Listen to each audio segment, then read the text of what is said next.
But our next question is coming from Dominique. Dominique, that's right. Yes, first of all, of course, I'd like to thank you so very much. It's been a privilege to be able to listen to you. And I would suggest to anyone who is able to take the message to get you twice and twice a year to say and repeat these messages so we really take them and live them. But my question would be about around food security and food sovereignty. You showed us, and well, I think many of us knew it, that food security today, what we're calling it, is mainly a question of not getting the food communities to provide enough for the greed of the banking system and the economic systems. And the primarily human right of people of being fed is more or less ignored in the situation. In a country which is like Iceland, which is a rich country, we do have as well responsibility concerning calling food food, not only looking at the price label on the food and considering it as a commodity. How do you see in such a society, in such surroundings, the way to do it? For example, when the city of Reykjavik needs to spare the start to spare by closing the school gardens where the kids were able to grow their own vegetables.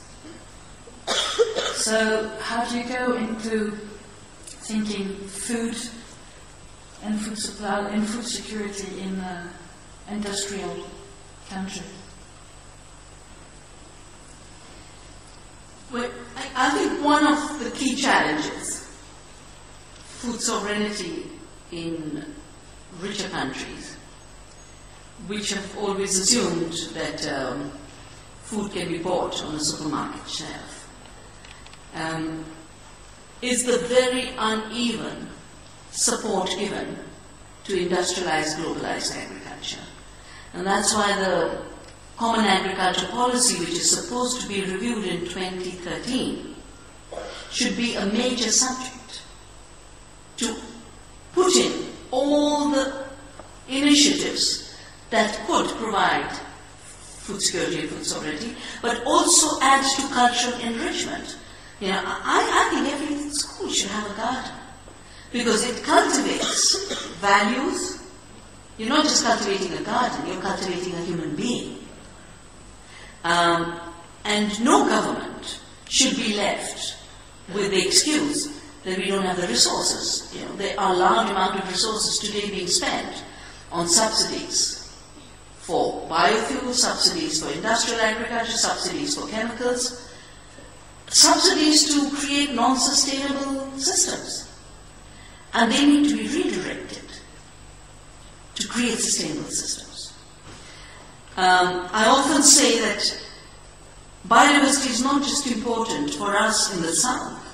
To bring back biodiversity in agriculture is vital also for the north. Because no system can be truly sustainable without biodiversity. And Dominique, you took me for this wonderful lunch at the Nordic House yesterday, where they had put biodiversity on the plate. All research has shown that the more diversified a diet, the healthier the people. And the Italians have managed to put their cuisine on the UNESCO heritage list.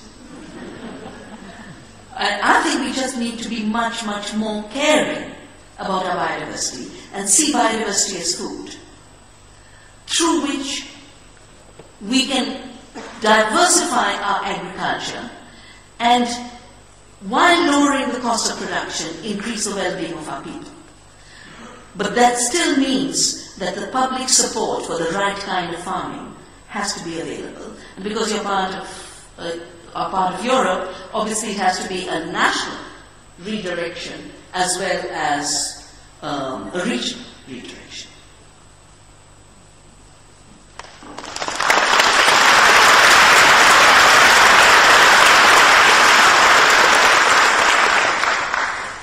ideas about subsidies for organic farmers. We have been fighting in the Parliament of Iceland for years to get this through. Now is the possibility of doing it. Svandís, yes.